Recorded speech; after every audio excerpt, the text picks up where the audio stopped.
시로 물든 어스름.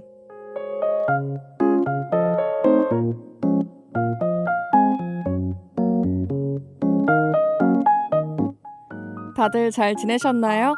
시간이 정말 빠른 것 같아요. 이제 정말 종강이 코앞입니다. 물론 그 전에 기말고사를 무사히 마무리 지어야겠지만요. 오늘은 라디오를 시작하기에 앞서 섭섭한 소식 먼저 들려드려야 할 것 같아요.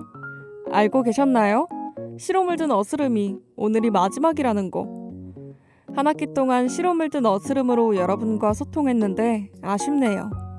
오늘은 마지막이니까 가볍게 웃으면서 이별할 수 있었으면 하는 바람에서 시를 골라왔어요. 노래 듣고 나서 시 함께 읽어볼게요.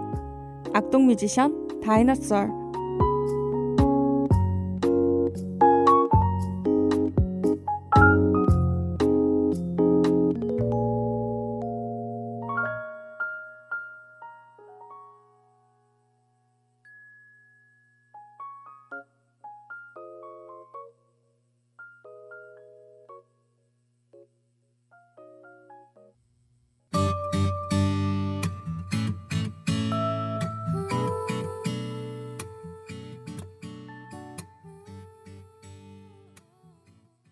SNS시라는 장르 아시나요?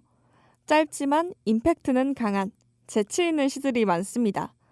저도 처음에 SNS에서 이런 종류의 시를 접했을 때 한참을 피식거리고 웃으면서 읽었던 기억이 납니다. 처음 등장했을 땐 정말 신선했는데 요즘은 많이들 알고 계시죠? SNS 시 하면 이 사람을 빼놓고 말할 수 없죠. 대표적인 SNS 시인 하상욱님, 다들 아시나요? 하상욱 시인의 시를 몇 편 가지고 왔는데요. 읽어드릴게요. 다들 실컷 웃을 준비 하시려면 또 노래 한 곡 듣고 와야겠죠? 아이유, 제제.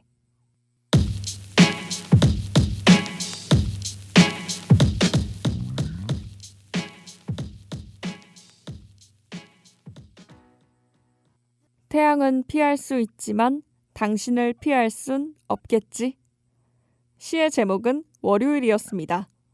어때요? 제목을 듣고 나면 아! 하고 공감하게 되지 않나요? 한창 하상욱 시인의 시에 빠져 있을 때 제목을 가리고 시를 읽었던 적이 있어요.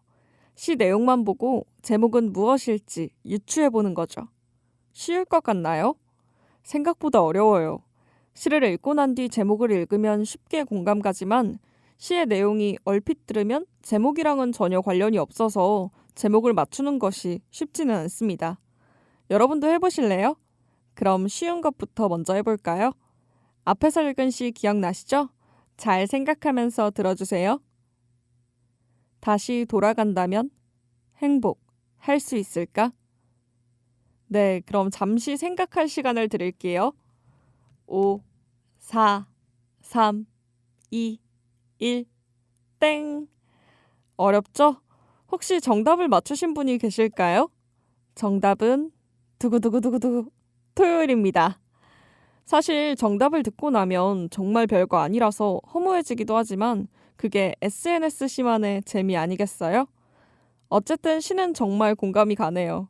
특히 일요일인 오늘은 더욱 공감할 수 있을 것 같습니다. 월요일은 피하고 싶지만 피할 수 없고 토요일인 어제로 돌아가고 싶은 마음이 굴뚝 같습니다. 시험이 얼마 남지 않은 지금 토요일이라고 해서 즐거울 린 없지만 그래도 월요일보다는 토요일이 좋잖아요.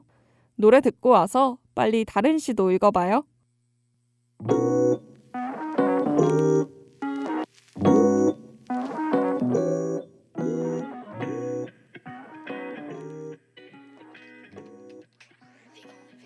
하상욱 시인의 시 하나 더 가지고 왔습니다. 제목을 생각하면서 읽어주세요. 내가 다른 걸까? 내가 속은 걸까? 제목은 맛집입니다. 요즘 SNS에 보면 맛집이라고 올라오는 식당들 정말 많죠? 저도 맛집을 찾을 땐 인스타그램에 땡땡동 맛집이라고 해서 해시태그를 검색해보고 찾아가는 편인데요. 사진만 보면 전부 군침이 저절로 돌 정도로 맛있어 보이죠? 그러나 사진에 속으면 안 됩니다. 저도 여러 번 뼈아픈 실패를 겪었습니다. 내가 생각했던 그 맛이 아니거나 음식의 양에 비해 가격이 터무니없이 비싼 적도 있었죠. 그래서인지 더 공감 가는 시였습니다. 다음 시는 하상욱 시인이 아니고 이환천 님의 시입니다. 이환천 시인도 재밌는 시를 많이 쓰셨더라고요. 그 중에서 제가 골라온 시는요.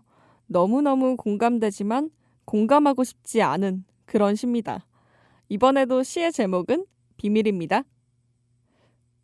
외제차도 아니면서 밟는 만큼 잘 나간다. 이 시의 제목은 체중계입니다. 정말 공감하고 싶지 않은 시였죠. 너무 공감이 가서 슬픈 시이기도 합니다.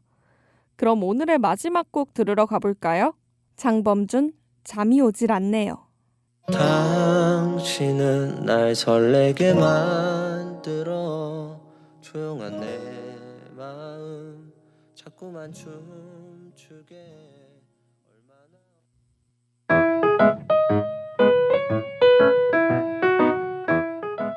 SNS시는 시인으로 활동하고 계신 분들의 SNS 계정이나 인터넷에 검색해보면 더 많이 찾을 수 있습니다. 심심할 때 한번 찾아보세요. 나도 모르게 피식하고 웃고 있을 거예요. SNS시는 짧지만 그 여운은 상당한데요. 어렵고 모호하게만 느껴졌던 시를 대중적으로 즐길 수 있도록 한 게 바로 SNS시가 아닐까 싶습니다. 그러나 짧다고 무시하면 안 됩니다. 길이는 짧을지 몰라도 그 속에는 유머 코드와 사회 풍자, 이 모든 것이 다 담겨 있습니다. 놀랍지 않나요? 여러분도 SNS 시 몇 편 마음에 담아두었다가 친구들 사이에서 마치 이 시처럼 감초 같은 역할을 해보는 건 어떤가요?